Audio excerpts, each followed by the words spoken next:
Welcome back.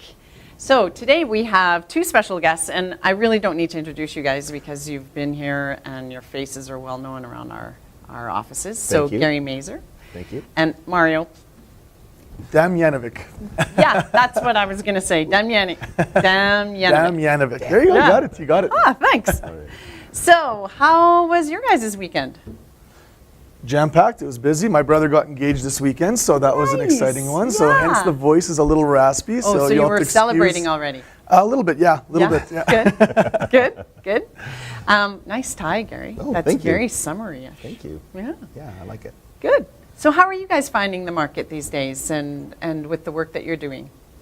It's been busy, but it's been a little bit different than the typical busy season that we typically see. Yeah. Clients and a little voice crack, eh? Yeah, just the clients, it's a little bit of a different type of clientele out there. A little bit less serious that we're finding, and it's just having to give clients more advice, getting them more prepared for what they're looking for, and just to get them to that next step of wanting to pull the trigger. So. Yeah.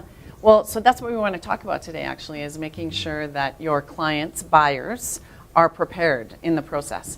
So let's just say we do have a realtor who's working with a buyer. Right. What is one of the very first steps that you should do as a realtor to prepare your buyer before you even make an appointment at a showing? Yeah, it's a great question. Love to help. And I say I'm a behind the scenes guy, but too often I find that when clients are phoning me, it's not because it's a good news, something has happened. So I see far too often where they've gone to another lender and they've had things that weren't explained to them or caught them off guard. So I just get out there and say I want to make sure that clients are fully informed as much as possible. Inform. So that's what we want to do. I also say that successful salespeople keep control of their clients. So that's make sure that you have a process and that they follow it as best you can. So I've all heard many times successful realtors, they say, a client doesn't get in my car to see properties, all 9,000 of them, until they have a true pre-approval. They've seen their lender, met with them face-to-face, and actually have a pre-approval certificate in their hand. Okay, so that's a really good question because I just had this question last week. What is the difference between a pre-approval and pre-qualification? A little bit of a difference. Pre-qualification we find is more so just an informal, let's crunch the numbers, see how it looks, pen and paper kind of application. It's more so just seeing, do the numbers work, getting a rough idea. But a pre-approval, it means it's actually been approved. So it's gone into an underwriter, credit has been checked, income has been checked, we've confirmed the details. We know that there's no surprises coming up down the road and midway through a firm or live application.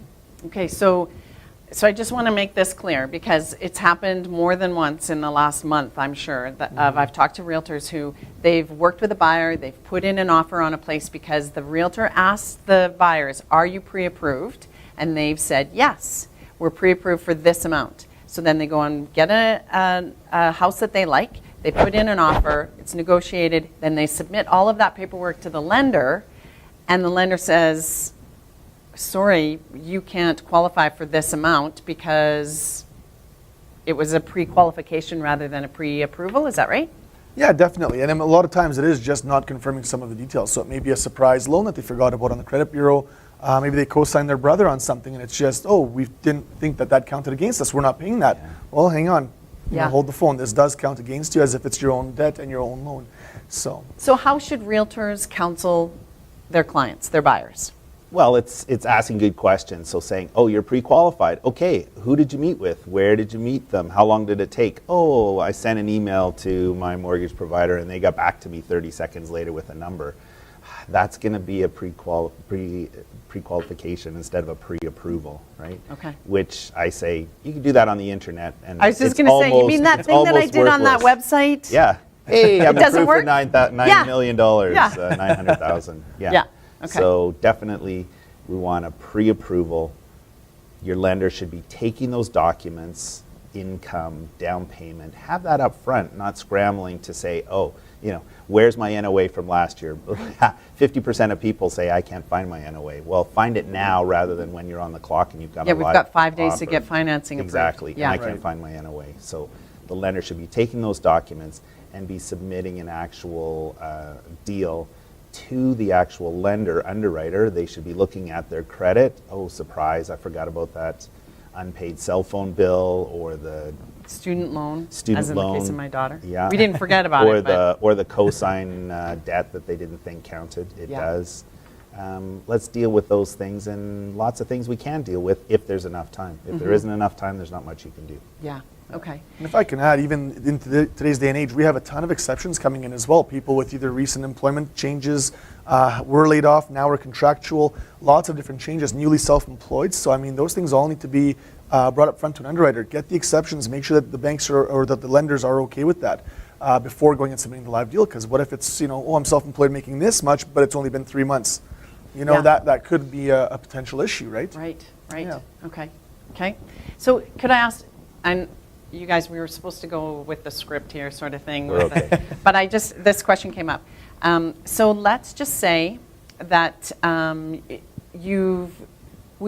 let me put it this way. Would you say that if people are properly pre-approved and some of those changes had happened in their lives, so let's say now they're self-employed or whatever, but you've had time to go through the underwriting process with someone to get all of the details and get exceptions, that you might have a stronger chance of getting funding then than if you had a 5-day conditional period and you're trying to rush something through?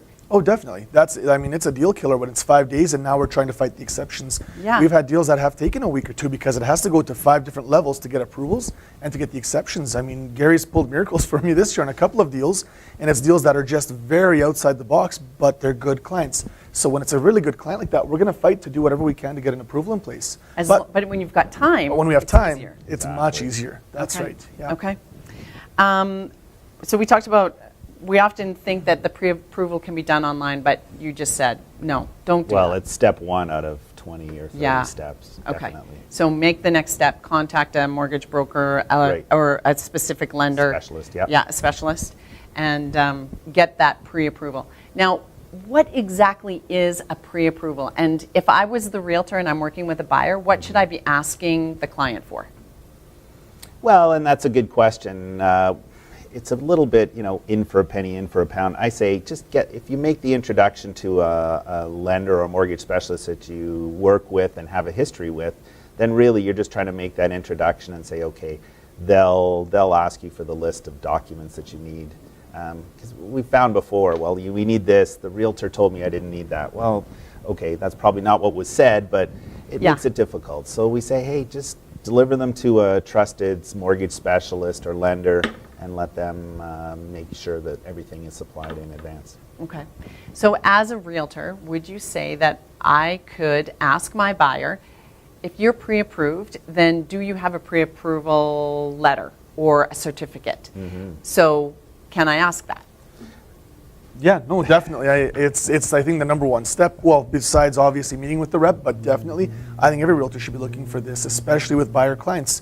You want to have that pre-approval letter and certificate. That way, you do know that it's gone through the system. Someone's taken a look at this client, confirm the details. Yeah. Without that letter, there's no security, and that's when those surprises do happen. Where you're shopping for 3 months, looking at properties, and you find the one finally that works, and it doesn't work. It's the wrong product line, possibly, or just outside that budget by that little margin. So. Yeah, information is power, and again, so many times clients they thought they had an approval, they've been declined at the last minute, they phone me saying, can you help? And I love to help. One of the first things I say is, well, can I see that pre-approval letter that you got from your lender so that I can review it and let's see what's going on? They're like, well, I didn't get one. It's like, come on, really? You didn't get anything? You got an email saying you're approved? That's just not any way to do business. It should be in writing, for sure. Yeah. It's interesting because, as a realtor, my daughter lives in Vancouver, and her husband were buying their first house. And I'm obviously not their realtor. But I said to her and my son-in-law, your first step is to go to your lender. And I really didn't want to give them too much information. I wanted them to learn the process. And they were surprised at the process and how detailed that the lender got with them, which was interesting because they felt like they had to give a lot of information. But when we found, so Vancouver's market obviously is a little bit different. When they found the house that they wanted to, but it's changing as well with the new mortgage rules. When we found the house that they wanted to put an offer in, we were ready. like there was no question about whether there was going to be financing or not. It was a very good process. So, Awesome. yeah. Well, it is. Nowadays, qualification is tougher than ever, so it's more important, and more than ever, it's more important to be working with a knowledgeable and experienced mortgage advisor who does know the ins and outs. What's going to hold us back? What's going to get us moving forward? How do we make this work? What numbers do we need to look at? What do we need to massage? So you need somebody who understands the ins and outs, because with the way the things, or the way the market is and the qualification is today, it's definitely requiring a bit more effort. Well, and I have heard you while you're working in the office talking to a potential client or someone, and I know. She's heard you. She's heard you. Yeah. And I know the work that you're doing. So maybe there's been a bit of a bump, and I can see that you're asking really good questions of the client. Like, okay, well, have you done this? Did you do that? What is your history on this? So I know you're digging deep to try and get it approved. So yeah, I appreciate that. Thank you. Yeah. What is the process for a lender to approve and issue a pre-approval? Like we discussed already, it's the biggest thing is that we're confirming income up front, making sure that we know what the clients are earning, not just going word of mouth and assuming that their commissions or bonuses are counted as salary. So let's confirm income up front, make sure everything's in and out in the open. And again, credit check. Let's take a look at the credit. Let's make sure everything's good to go. Okay, that's a good question. That scares people, right? Because if you're going to check my credit, then, and I haven't even put an offer in, that makes me a little nervous, because what if I decide that I don't like the rate that you're going to provide or whatever? What would you say to that? Well, typically, that's a great question, actually. So, I mean, rate-wise, they're going to want to get a rate hold somewhere anyway. So with that credit check, with the income confirmation, you get the secured pre-approval, you have at least a really good idea that this is going to work out. There's minimal risk at all, or if any at all. But the rate hold comes along with that. Now, rates, I mean, they're going to fluctuate. They're going to move up and down. So if someone's buying, they're typically buying months down the road. You know what I mean? So we might be the lowest at that time. We might be in the middle at that time. There's no set way to know for sure. But I mean, you know that we're going to be competitive. We're going to have competitive rates with anybody else in the game, right? So, but the biggest thing is that we have that rate hold in place, and the pre-approval can actually sit on the on the system for at least, is it 8 months now? No I think we're up to kidding. 8 months. Wow. So all we do is we renew the rate. So Yeah. it's not a credit check again at the end. It's not a credit check again 2 months or 4 months down the road. It's there. So at least it's a longer term plan. It's not just, you know, hey, this will carry you for 2 months and then we've got to redo it all. So Yeah. Okay. Yeah. Good point. And it's a tough, I understand people's concern about a lender checking their credit bureau, but if you're not willing to have your credit checked, then it's really, you should just Then do how serious are you you about should just buying do a property? pre-qualification, right? Yeah. If we haven't looked at credit, so many things can come up, and many things can be dealt with given time. Yeah, Right. yeah. And as realtors, I think, particularly in this market, I've been saying this for about a week now, buyers are our gold at the moment, but you can't be so hungry to be willing to take out any buyer before they're pre-approved, because it's a waste of your investment as a realtor. So your fuel, your time, what you paid for at Tim Hortons or Starbucks. Yeah. So I think that's a really good, what we're talking about here is make sure you've got that pre-approval before you actually let the client in your car. Yeah, absolutely, I agree. And it's the human psychology of it. You're like, oh, I got a buyer, I'm Yeah. so excited. Yeah. I can't ask them I can't be too demanding of them, right? Well, if buyers are that important, I would say that's the time when you have to be even more demanding of them, because it is so important. Not a buyer, but one that actually buys. Yeah, yeah.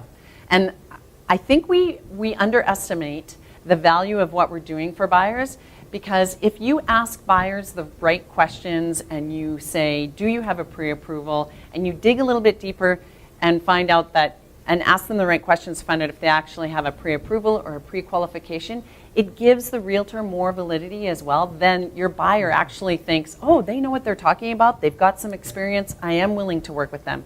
So I think don't be afraid to use the knowledge that you have. What is part of a firm final approval? So once we do have a live application on the system and we do submit all the documents in, once we've met all the conditions, typically we get an approval back with conditions to confirming income, down payment, whatever else we may have for exceptions, maybe that they're self-employed, proof of that. Once we've met these conditions and provided all the documents, we get a final approval. And what this means is it's a done deal. They don't have to provide anything else. The system or the deal can sit on the system for 2 or 3 months if it needs to, up until possession, and we don't have to check income again. We don't have to reconfirm credit. It's a done deal. It's just a matter of when do you want to sign off, what do you want to lock into, what rates work for you, and let's get this off to the next step where we can get it off to the lawyer. Okay, so what if a realtor asks for documentation that they've got a pre-approval, what would the realtor ask for? Well, a pre-approval or a final approval? pre-approval. A pre-approval. So you've got a rate, and Yeah. you've got a commitment that, yes, you can go ahead and start looking for houses. So the pre-approval one would just show that here's your approval. It does say it's a pre-approval, it's a pre-approval letter, I suppose. It's kind of what the subject does state on the letter. Okay. And it does show the amount and what they've qualified for, the names of the individuals that have applied, and any specific conditions could show up there. So if it is, it's pre-approved based on the fact that they're going to pay off a credit card, for example, that would show up on there as well. So at least you also know what's coming up. What the stakes are, yeah. Last thing you want is to show a condition where a house is for sale. Their primary home's having Yeah. to be sold. They don't tell you this. You're out with them shopping, and they haven't sold their house. It does also give that away, which is good. Yeah. You are at least informed before you go Right. out and start shopping with these Right. individuals. And it seems obvious, but the pre-approval letter should have a specific lender on there as well, so that clients can do their due diligence. Say, geez, I haven't heard of this lender. Well, go on the internet and see what is there. Oh, good Is point. it good? Is it bad? Is it different? Yeah. Do your homework. Knowledge is power. Right, Yeah. right. And we've got a lot. The plus side about being with CIR and other brokerages as well, though I don't want to say we're, is that we do have you guys to work with and to ask questions, and the resources are in our office. Mario, you're in the downtown, or I've seen you in the south office. I'm sure you travel around quite a bit. So now what if one of our realtors wanted to bring in their client to possibly meet with you? Would you meet them at the branch or at the office? So now I'm talking like a banker. That's good. What would the steps be for one of our realtors to get in contact with you? I do invite this, and I highly encourage that we do joint meetings. It's always good to show credibility, assuming that the clients are comfortable with this. Meeting locations and all that, it's really easy. I just look for typically a private office, whether it be a CIR office, we can always book out one of the rooms, Yeah.